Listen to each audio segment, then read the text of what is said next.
Thank you for joining us for another Carlton Fields podcast. It seems everyone today is talking about blockchain and cryptocurrencies. For many, the concept of blockchain is a difficult one to wrap their heads around. Today, we're going to dive into this topic with the help of some lawyers who really understand blockchain inside and out. You're going to hear from David Adams, Matt Cohen, and Justin Wales, three of our Carlton Fields fintech lawyers who consult on these exciting emerging technologies. Welcome, everyone. Well, thank you, Christina. This is a podcast in our series on the business and legal issues in financial technology, or fintech. Today, the leaders of the firm's Financial Technologies Task Force are here to talk about the concept of blockchain. Throughout this podcast, I want to discuss what actually is blockchain, when was it created, and why is it important, and why blockchain is so important for cryptocurrencies like Bitcoin, Ethereum, and other cryptocurrencies. Today, we're joined by two people who are without a doubt the most experienced blockchain and cryptocurrency lawyers I've ever met, Justin Wales and Matthew Cohen. Matt, Justin, and I, as I mentioned earlier, work in the firm's FinTech Task Force, and they both have an impressive understanding of these potentially transformational technologies. I thought it would be great to talk to the two of them about the work that they are doing in this emerging area of the law and what it means for the future of fintech. So welcome. Hi. Hi, thank you. Happy to be here. Matt and Justin, let's take a moment and tell us a little bit about your experience in the blockchain and cryptocurrency space. Matt, let's start with you. Great. So sure. Again, my name is Matt Cohen. I'm an attorney here at Carlton Fields. I've been interested, according to some, obsessed, according to others, with blockchain technology and cryptocurrency for quite some time. I was an early Bitcoin adopter out of nothing more than curiosity. Have followed the developments of this technology. I've seen the way that it's grown, that it's in some cases contracted. I've enjoyed watching the various controversies, for better or for worse, and how they've played out. And I think that the promise of blockchain technology and cryptocurrency is a more open and inclusive society, and I think it offers very interesting use cases for businesses. So it's been a passion of mine for some time. I've had the good fortune of working with people like David and Justin on a lot of interesting projects on the legal end, and I hope to continue doing so. Yeah, and my name is Justin Wales. I became interested in Bitcoin and some other blockchain technologies through my work with civic activists and civic hackers, specifically through Code for America and Code for Miami. That sort of led me to a deep dive within the blockchain community. And I spent a lot of my day explaining to people within the blockchain community some of the legal aspects that they need to know in order to operate their businesses legally, and a lot of time spent with people outside of the blockchain community explaining to them how this technology may disrupt their business. That's great. Thanks so much, guys. As we've discussed, Matt, since the cryptocurrencies run on a blockchain technology, and the blockchain is really foundational for anyone in this area, since this is an introductory podcast, why don't you tell us exactly what a blockchain is and when it was created and how it is used in cryptocurrencies? That's a big question to start out, but you're the right guy for the job. Yeah, sure. As opposed to trying to identify or pin down an exact definition of blockchain, I'm not sure that the industry has really reached a consensus on that point, to make a poor play on words. I think it's important to identify some of the key features, which often helps develop an understanding of what the promise of this tech is and how it might affect things today and might affect things going into the future. So many folks think of a blockchain as a distributed ledger of sorts, a distributed database. It has two key qualities that, in my mind, I think make it interesting and potentially transformative. The first being its secure nature. At least if we're using Bitcoin as an example, the security of the blockchain is that it's backed not by trust of one central thing or one person or one authority, but it's backed by the trust in mathematics, in public-private key cryptography. And what this allows you to do is verify that things are what people represent them to be. For example, the double spend problem is one of the easiest examples. If I want to send somebody one Bitcoin, through the power of math, the blockchain and the protocol can ensure that I actually have one Bitcoin to spend. So the security aspect is very interesting. So building off that, there's also this reliability that comes with a blockchain because of the fact that it's distributed. It's in a lot of ways a peer-to-peer network. There's no one central point of failure. This allows for a lot of very interesting applications that we'll get into later, but most critically, I think when you combine the two, you have this recipe that allows you to eliminate the need to trust.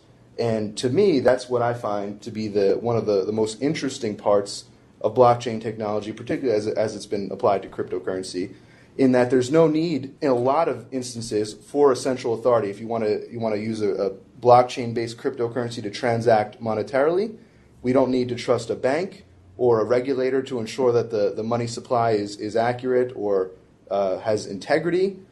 To the extent you want to look at more advanced applications like smart contracts and escrow arrangements, you don't necessarily need to trust the third-party fiduciary as we do in a lot of instances today. And this trustlessness that the blockchain gives us really all comes from the fact that it's backed not by any authority or one single thing, but it's decentralized, and through the power of very complex mathematics and some really artful computer code, we're able to enjoy a system that in some respects is a little bit more open and accessible than some of the institutions that we have today. Thanks so much. So those of us who operate in the fintech area have been particularly focused on some of the ransomware attacks that happened as recently as yesterday, the day prior to the recording of this podcast. But my question, and the question that clients always ask in the fintech area in particular, is, so why should I care? Sorry to be so blunt, but why is this an important emerging technology? It's an important emerging technology because of its potential application. We're still very much in the infancy of both blockchain and its current application, if you will, which is cryptocurrency, but things have really expanded in quite a short time from simply transferring value or storing value to doing things like administrating trustless smart contracts. So the reason that we need to care, we need to pay attention, is because the blockchain could, and some people think it will, change things just like the internet changed things.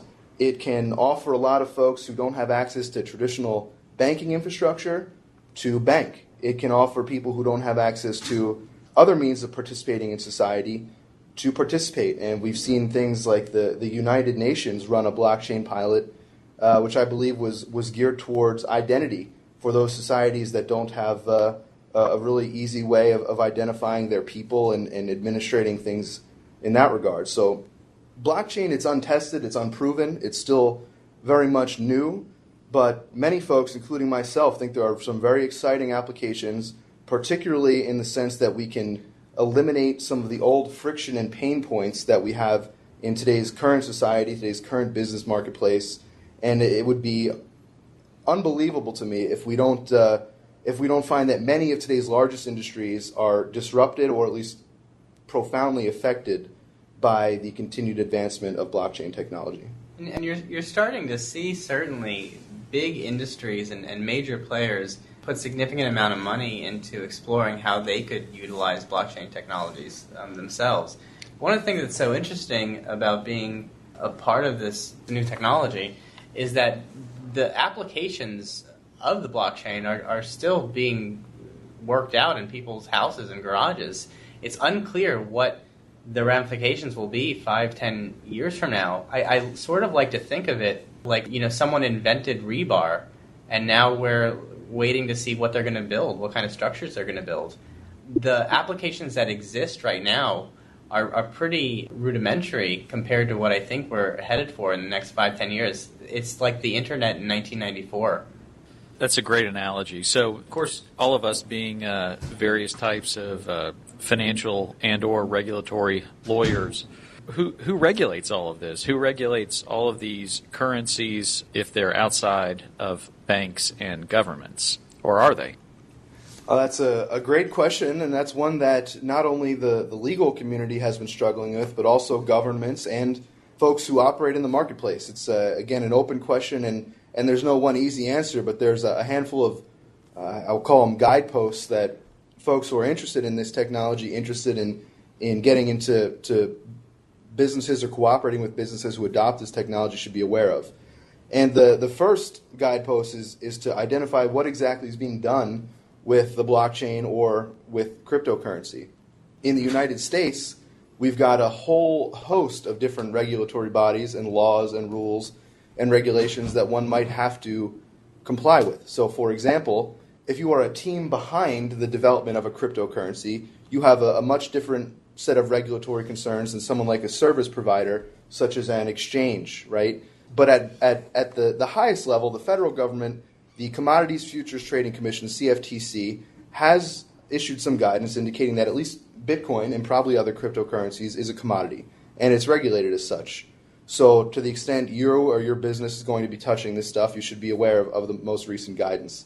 The IRS, too, has said, it's treated as property. But so as opposed to something more akin to a currency, Bitcoin is taxed like a little bit more similarly to gold, right? So in some cases, you've got this U.S. federal government with these differing approaches to how the technology, and in this case, the cryptocurrency, is treated. Now, depending on what you're doing, as I mentioned earlier, for example, recently we've seen a lot of these ICOs, or initial coin offerings.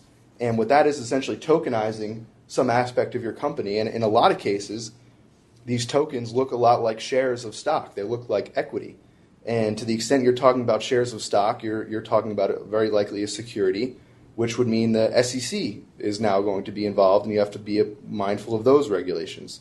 And we've seen plenty of SEC interest and intervention in the lives of people and businesses who touch this stuff. Separately from that, you've got state-based regulatory schemes. Some states have very robust money transmission and money services businesses regulations. Some require licensure for various types of activity. Some regulatory schemes expressly mention cryptocurrency and other blockchain-based type applications. Some do not. So depending on what state you're operating in, you may have different rules to comply with. Of course, there are actually some states who have passed cryptocurrency-specific legislation. New York and the BIT license is the prime example here, in that state has specific rules for folks who, depending on what you're doing, you'll have to comply with to the extent you want to utilize this technology and these cryptocurrencies in a certain way.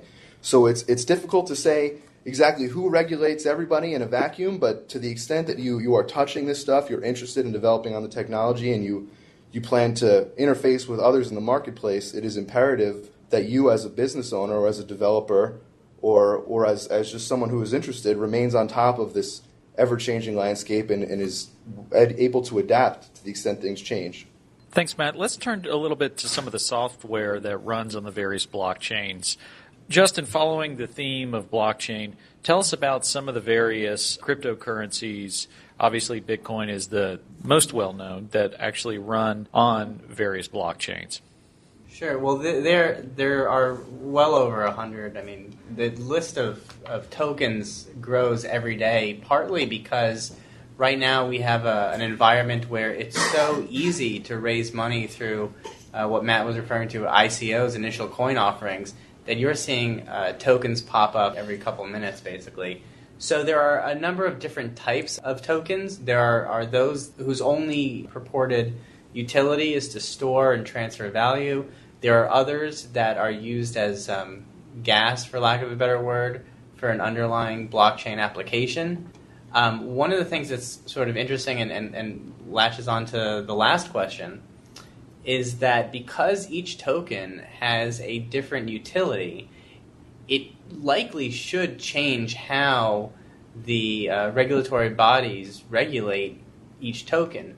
But instead, what you're finding is that these bodies, the SEC and IRS, they're all treating cryptocurrencies basically as one and the same with each other, but different than every other regulatory agency. And I think what you're going to start to find is that as the regulators become more sophisticated, as the technology becomes more ubiquitous, you're going to be seeing different tokens treated differently depending on what the underlying utility is.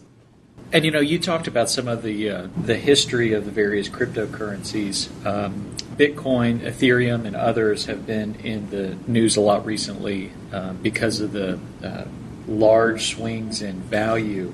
And that's actually been one of the defining characteristics of many cryptocurrencies.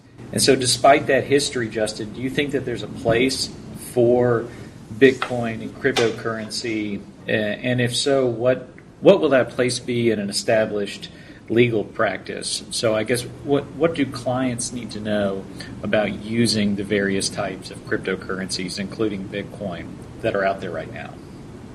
Well, I think there's a few things to know. For Bitcoin, the promise really is that it's the ability of creating a worldwide decentralized currency, not connected to any government or central authority.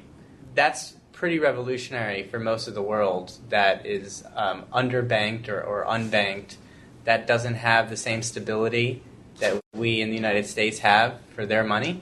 So imagine someone in Venezuela, where the price of the Venezuelan bolivar is dropping every day. It doesn't make any sense to hold Venezuelan bolivars. So what you're seeing is businesses pop up in Latin America where they exchange bolivars to Bitcoin. People hold their assets in Bitcoin, and then when they need to pay, they transfer them back so they're not losing value. That's sort of a different value proposition than what a lot of these blockchain companies that are popping up offer, which are really, at this point, I think, sort of fancy databases that don't actually work as efficiently as a lot of databases. Matt might have some more thoughts on this, but I don't think that we've seen the true application of what a blockchain can be. And to me, the most interesting blockchain companies that are popping up are ones that offer maybe blockchain as a service, although there are some philosophical issues with that potentially as well. I think what clients and people in business need to realize is that the door is sort of being blown wide open on how you store and transfer and think about data and information, and how you enter into agreements with other people. And what smart contracts and what blockchain technology does, I think, is it allows you to scale, I guess, trustability or maybe lack of trustability in a way that will change how we interact with each other. One application that I think is pretty interesting is the ability of conducting machine-to-machine transactions through the blockchain. So as the Internet of all things starts to become more and more ubiquitous, you're going to be seeing, automated cars conducting microtransactions for parking spots on the blockchain. And this will drastically change how we deal with communication, and also some liability issues that I think are going to pop up that are right out of science fiction at this point. I agree wholeheartedly with just about all of that, and I would just take it a step back and just note that you aptly call it science fiction, and in a lot of ways that's what it seems like. But as far as today's legal practice and today's businesses that are operating this marketplace, there are some immediate concerns that are really turning a lot of the ways that we have thought previously on their head. And the one example that I would give is how a blockchain works and how the different stakeholders interact, in the sense that previously we've had this notion of these controlling bodies and these institutions that are in charge of things, whereas on a blockchain, you've got these protocol developers, right, who are stewards of updating the actual blockchain itself, if you will, the code that runs it. You've got, in many cases, or at least in the case of Bitcoin, you've got node operators, who are folks who are basically lending their hard drive and processing power and bandwidth for the good of the network to serve a very important function. You've got miners who, in their own right, the system couldn't operate without, but they have maybe a different set of incentives than the node operators, or in today's environment than the main protocol developers in a lot of cases. And this all changes how we think of the law pretty much on its head, right? Because there's no one place to look to for a right and wrong, and there's not necessarily aligned interests in the case that you might be cooperating with someone without even knowing it, because it's kind of taking place in this architecture that's being laid, this foundation of a new way to store information, to transact with one another, and to otherwise interact in society. So from a legal perspective, the most interesting thing to me, I think, and until obviously we get to the point where we've got some really fascinating mass adopted applications here, is how the innovators are affected by this entirely new, almost alien concept that really doesn't fit well in today's existing legal regimes. Well, I think that's really important, and you guys, as I know, are so active in the startup and in the cryptocurrency and blockchain markets. But I have also seen large consortia forming to address some of these issues, like the Blockchain Insurance Industry Initiative that goes by B3I, the Blockchain Consortium R3, which includes some of the largest financial institutions, both in the United States and around the world, investing $100 million in this technology, and the Enterprise Ethereum Alliance, which I think has over 100 members now, including some Fortune 100 companies. So this is both something that's important to the startup community, the trading community that you guys are so active in, but also in the large business financial institution community. And everyone, just like you said, Matt, is trying to get their arms around what exactly this technology is going to do and how it could transform how we do business in the future. I guess the last question I have for each of you is, what do you think the future has in this technology? And then, Matt, will you touch on what's happening in the cryptocurrency space right now, specifically with Bitcoin, to some of our listeners? Sure. I don't think we really have any idea what the potential is for this technology down the line. I think what's happening is that there are some extremely innovative people working on concepts that were completely alien 10 years ago.